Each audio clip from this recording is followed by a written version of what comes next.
Assalamualaikum warahmatullahi wabarakatuh. Kami dari kelompok Sistem Manajemen Kos-Kosan ingin mempresentasikan progres kami, yang dimana terdiri dari 5 orang, yaitu ada Alwi Mujahid Siregar dengan NIM 2200100123, kemudian ada Fikri Zain Aminun dengan NIM 2200180008, lalu ada Gilang Febriano dengan NIM 2200180013, lalu ada saya sendiri dengan NIM Afia Fizadina Sumaila dengan NIM 2200182006, lalu ada Alfian Aziz Adiansyah dengan NIM 2200018230.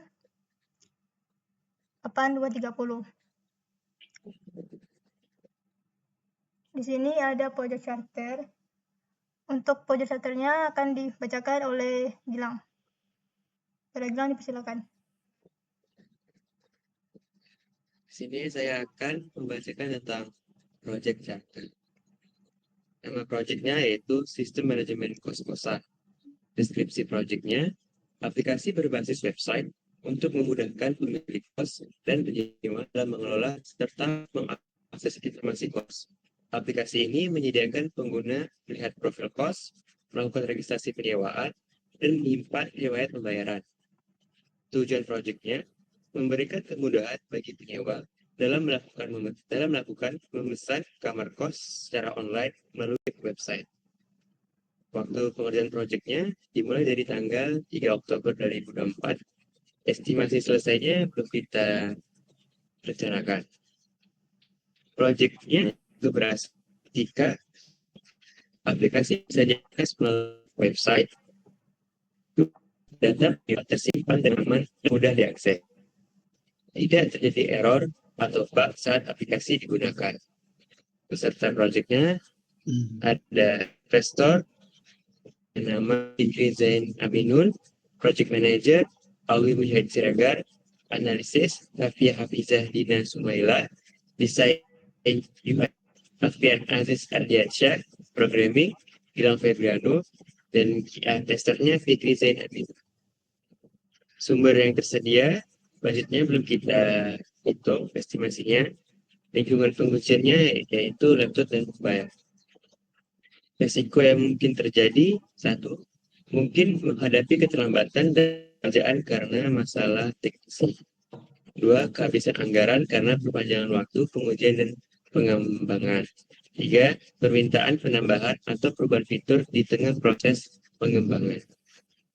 Persetujuan proyeknya yaitu ada investor, Fikri Zain Aminun, manajer proyeknya yaitu Alwi Mujahid pada tanggal 16 Oktober 2024. Analisis font.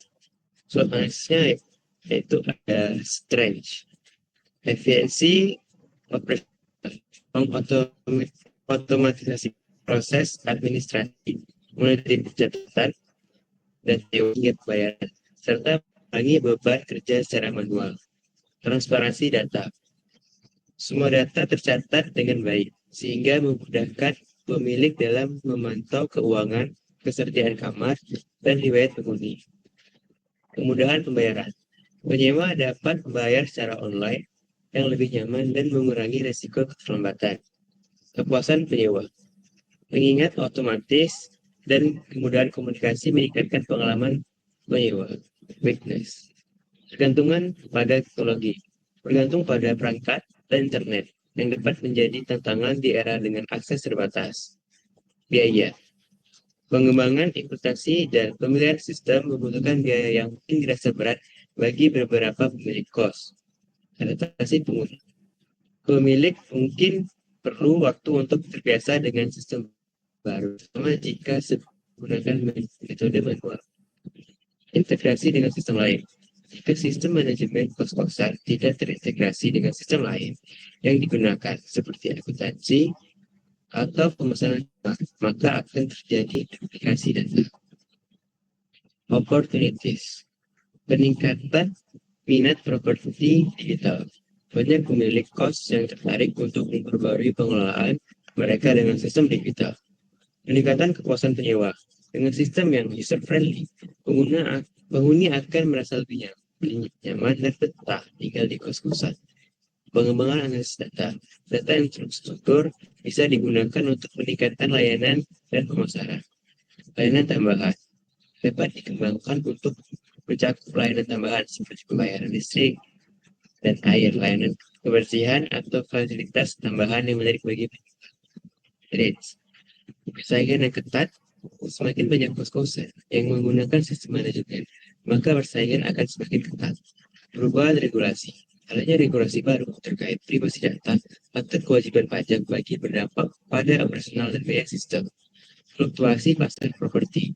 Permintaan kos bisa mengalami fluktuasi akibat kondisi ekonomi atau perubahan preferensi penyewa yang dapat mempengaruhi pengguna sistem. Risiko ketidakpuasan pengguna. Jika sistem mengalami bug atau downtime, pengguna bisa merasa kecewa dan kembali ke metode lama. Selanjutnya, WBS akan dijelaskan oleh teman saya.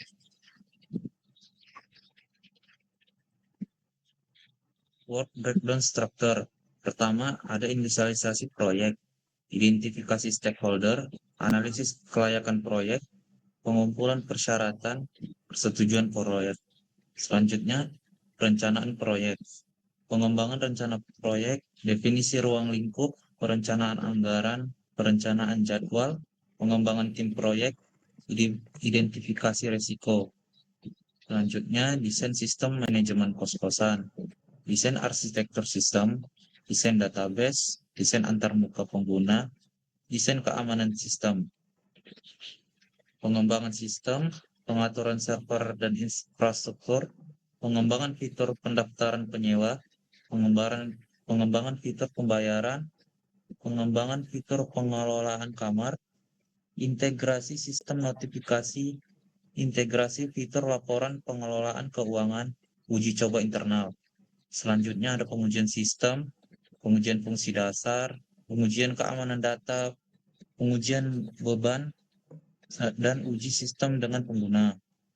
Selanjutnya implementasi dan peluncuran, persiapan lingkungan produksi, migrasi data, pelatihan pengguna akhir, peluncuran sistem. Yang terakhir adalah pemeliharaan dan dukungan, pemantauan kinerja sistem, penanganan bug dan permasalahan, pembaruan fitur berkala, dan layanan dukungan pengguna. Selanjutnya akan dilanjutkan oleh teman saya. Baik, untuk Gancat. Di sini terdiri dari identifikasi sirkuler yang dimana ada analisis kelayakan proyek, lalu ada pengumpulan pernyataan dan persetujuan proyek yang dimana ada terdiri 4 hari, 2 hari, 4 hari, dan 2 hari. Lalu ada perencanaan dan proyek. Itu pengembangan rencana proyek, lalu ada definisi ruang lingkup, kemudian perencanaan anggaran, lalu perencanaan lokasi, kemudian pengembangan tim proyek, lalu identifikasi risiko.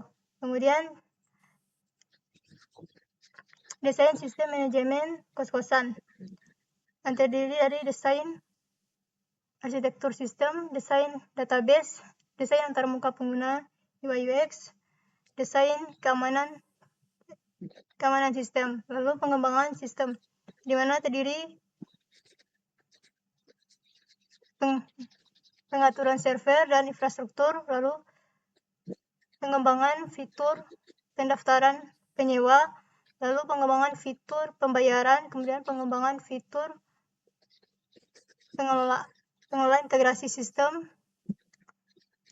lalu integrasi fitur laporan pengelolaan keuangan, kemudian uji coba internal. Lalu ada pengelolaan sistem di mana penggunaan fungsi dasar, lalu ada pengajuan keamanan data, lalu pengujian bebas load testing, lalu ada uji sistem dengan pengguna.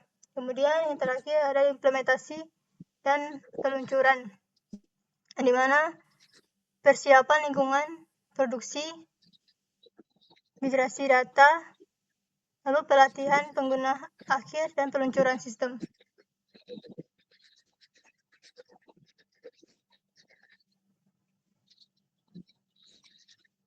Baik, selanjutnya adalah activity list.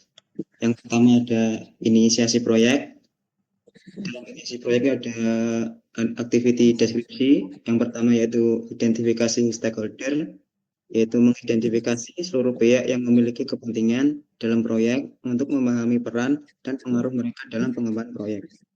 Yang kedua ada analisis kelayakan proyek, yaitu melakukan analisis kelayakan terkait manfaat, biaya, risiko, dan dampak dari proyek untuk memastikan keberlanjutannya. Yang ketiga, ada pengumpulan persyaratan, yaitu mengumpulkan kebutuhan dan ekspektasi dari para stakeholder untuk dijadikan dasar pengembangan proyek. Yang keempat, ada persetujuan proyek, itu mengadakan pertemuan dengan stakeholder untuk memperoleh persetujuan resmi mengenai inisiasi proyek. Yang kedua, ada perencanaan proyek, yaitu activity deskripsinya yaitu pengembangan rencana proyek, yaitu membuat rencana proyek dengan mendetail mencakup tujuan, anggaran, timeline, dan strategi. Yang kedua, itu definisi ruang lingkup, yaitu mendefinisikan ruang lingkup proyek secara jelas untuk menghindari perubahan yang tidak direncanakan. Yang ketiga, perencanaan anggaran, yaitu menyusun anggaran yang mencakup seluruh biaya yang diperkirakan dalam proyek tersebut. Yang keempat, yaitu perencanaan jadwal, yaitu membuat jadwal pelaksanaan proyek yang detail untuk memastikan semua tahapan berlangsung tepat waktu. Yang kelima, pengembangan tim proyek, yaitu memilih dan membentuk tim proyek yang sesuai dengan kebutuhan proyek. Yang keenam, identifikasi risiko, yaitu mengidentifikasi risiko-risiko potensial dalam proyek dan mengembangkan rencana mitigasi. Activity yang ketiga ada desain sistem manajemen kos-kosan, yaitu dengan activity deskripsi yang pertama yaitu desain arsitektur sistem, yaitu mendesain struktur sistem secara keseluruhan untuk menentukan komponen utama dan interaksi antar komponen. Yang kedua yaitu desain database, yaitu mendesain struktur database yang efisien dan aman untuk menyimpan data proyek. Yang ketiga, desain antarmuka pengguna atau UI UX, yaitu merancang antarmuka pengguna agar mudah digunakan dan sesuai dengan kebutuhan pengguna akhir. Yang keempat, desain keamanan sistem, yaitu mengembangkan strategi keamanan yang meliputi kontrol akses dan perlindungan data terhadap ancaman keamanan. Aktiviti yang keempat yaitu pengembangan sistem dengan aktiviti deskripsi yang pertama pengaturan server dan infrastruktur, yaitu menyediakan dan mengkonfigurasi server serta infrastruktur yang dibutuhkan untuk menjalankan sistem. Yang kedua, pengembangan fitur pendaftaran penyewa, yaitu membuat fitur yang memungkinkan pengguna untuk mendaftar sebagai penyewa melalui sistem. Yang ketiga, pengembangan fitur pembayaran, yaitu mengembangkan fitur pembayaran yang aman dan mudah digunakan dalam sistem. Yang keempat, pengembangan fitur pengelolaan, yaitu membuat fitur untuk mengelola data dan proses terkait manajemen penyewa. Yang kelima, integrasi sistem notifikasi, yaitu mengintegrasikan fitur notifikasi yang memberikan pemberitahuan real-time kepada pengguna. Yang keenam, integrasi fitur laporan pengelolaan keuangan, yaitu menambah fitur laporan yang menyediakan informasi keuangan terkait penyewa dan pengelolaan. Kemudian yang ketujuh, uji coba internal, yaitu melakukan pengujian awal terhadap sistem di lingkungan internal untuk memastikan fungsionalitas. Kemudian aktiviti yang kelima, yaitu pengujian sistem dengan aktiviti deskripsi yang pertama yaitu pengujian fungsi dasar, yaitu melakukan pengujian terhadap fungsi dasar sistem untuk memastikan semua fitur utama berjalan dengan baik. Yang kedua, pengujian keamanan data, yaitu melakukan pengujian terhadap keamanan data untuk melindungi informasi pengguna dari ancaman. Yang ketiga, pengujian beban atau load testing, itu menguji menguji kinerja sistem dalam kondisi beban tinggi untuk memastikan stabilitasnya. Yang keempat, uji sistem dengan pengguna, yaitu melakukan pengujian sistem secara langsung dengan pengguna untuk memperoleh feedback dan perbaikan yang ingin diperlukan. Kemudian activity yang keenam itu implementasi dan peluncuran. Dengan Mohon maaf sebelumnya, sebagian video ternyata tidak kerekam. Jadi saya lanjutin di sini. Untuk presentasi sebelumnya, bagian activity list sudah dibacakan oleh Fiera Ardiansyah, kemudian akan dilanjutkan oleh saya sendiri.